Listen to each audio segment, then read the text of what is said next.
Sean J. Will and Zubin, presented by Progressive Insurance. The fellas are on a well-deserved break, but it only stands to reason. We've got a Super Bowl champion with the race to the Super Bowl narrowing a little bit. Chris Canty is with us this morning for the next 4 hours.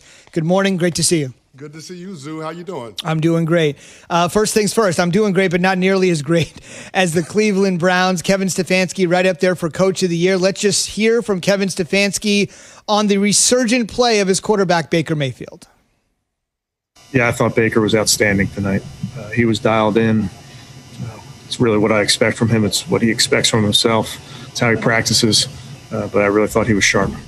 Let's lay it on the line here. They haven't exactly clinched a playoff berth just yet. They could get there next week. They'll be playing at the Jets, second team to have that Giants-Jets double dip on the road. The Niners did it earlier this season. So if the Browns can win and get some help by losses from three other teams who they're chasing at this particular point or are chasing them, then you're in a situation where they'll snap the NFL's longest playoff drought, which goes back to 2002. It appears as though it's only a matter of time until that happens. The biggest reason the Browns are in position to make the playoffs for the first time in almost 20 years is what? I think it's the marriage between the run game and the pass game. And Kevin Stefanski has done a good job of figuring out what Baker Mayfield is good at and what he's not, and trying to put him in situations that accentuate his strengths. You look at what they did last night, being able to stay with the run game just enough to provide that balance and the threat that makes play action effective. Only 3.2 yards per carry between Kareem Hunt and Nick Chubb.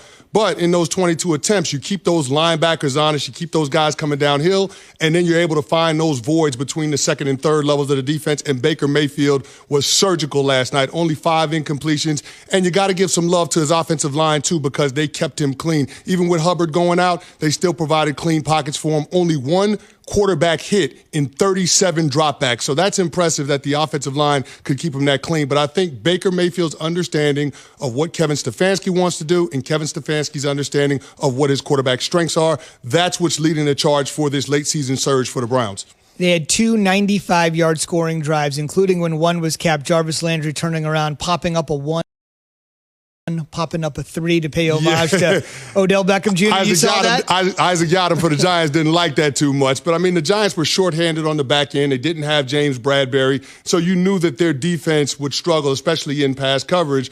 What I was a little bit surprised was with the complexion of the game, because I thought that their head coach, Joe Judge, did some things to put even more pressure on a defense that was trying to support an offense with a backup quarterback. Indeed. And Joe Judge did say, I don't regret any of the aggressive play calling that was made. He definitely seems like a guy that doesn't have a lot of regrets. He just does what he wants to do and moves forward. From the Browns standpoint, you know, Jay is our resident Giant fan, but he actually said all week long last week on the program that even though he's a ride or die Giants fan, that this is a bigger game for the Browns. It certainly turned out to be a bigger game considering where their aspirations are vis-a-vis the Giants. But Jay also said, and I was taken a little aback by that, as was Keyshawn, that he really believes the Browns can, ready for this, win the Super Bowl. Ooh. Win the Super Bowl. We've got all these things about snapping the playoff drought, getting to the 10-win mark for the first time since 2007. They haven't won the division in 28 years. That's also the longest drought. I mean, that was the AFC Central. It wasn't even called the North back then. I think the Steelers win tonight. They sort of pretty much put it out of reach on ESPN against the Bengals. Super Bowl, though, is that a little too much? I was a little bit taken aback by that. Jay's putting a little too much on that one. You know, sometimes you have that overreaction Monday, but you're talking about a Browns defense that prior to this game gave up over 80 points in the 2 games that they played. So I think it's a little too early for Super Bowl talk, but it's definitely reasonable to expect this team to get into the postseason and potentially win a postseason game, which is a huge step for the Cleveland Browns program, for their new general manager, Andrew Berry, and their new head coach, and Kevin Stefanski. It's amazing. Baker's 25, Garrett's 24, Andrew Berry, the GM, is 33, the head coach, Kevin Stefanski, is 38.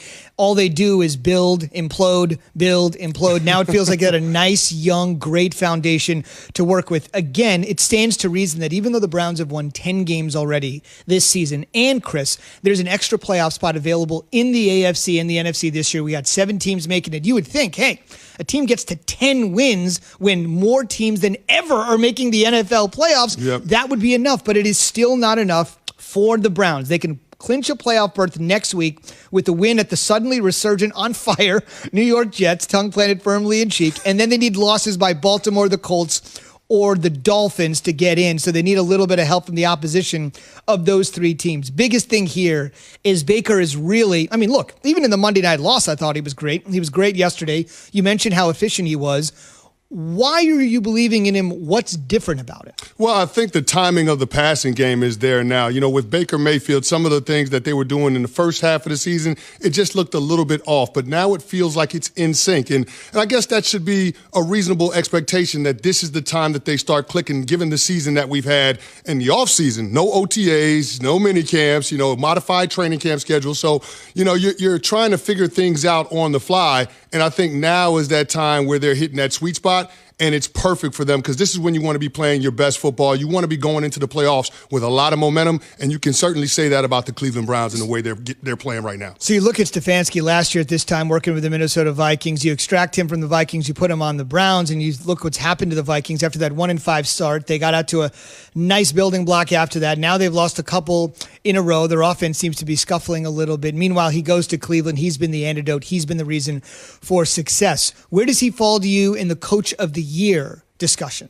I think he's in the top 3 or 4 candidates for Coach of the Year. I would put Sean McDermott there. I would still keep Mike Tomlin up there, even though some of the shine on the Pittsburgh Steelers is worn off with the 2 consecutive losses.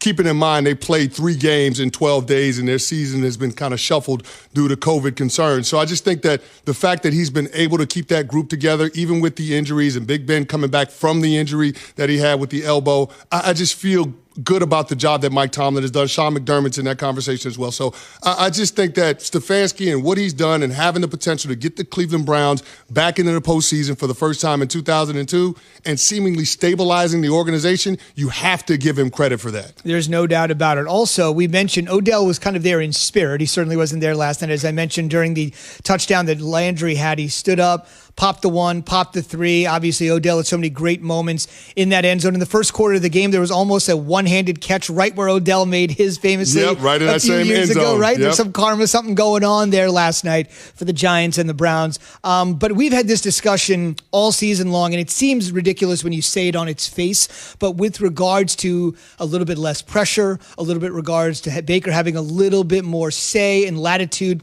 in the offense, do you think the extraction of Odell, not taking anything away from his talent, but just that he's always going to want the ball and there's always pressure to go that way, has having no Odell for this stretch, not counting his talent, for this stretch, helped Baker maybe ease some of the pressure off him? Well, I think it's put more focus on Baker in terms of him understanding the offense and where he needs to go with the football, not trying to do too much, but playing within the structure of what Kevin Stefanski is trying to provide.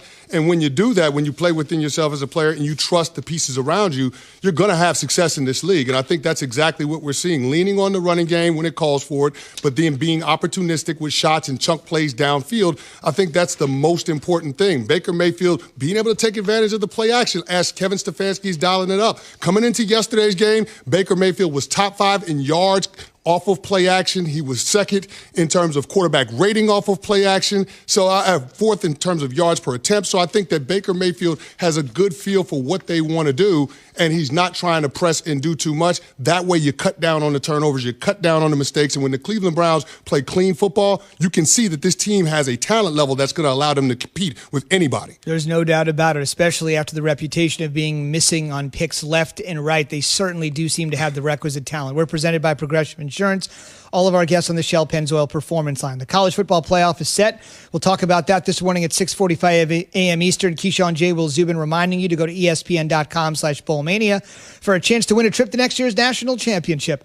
On the way, the Saints got their Super Bowl MVP back. But have these words ever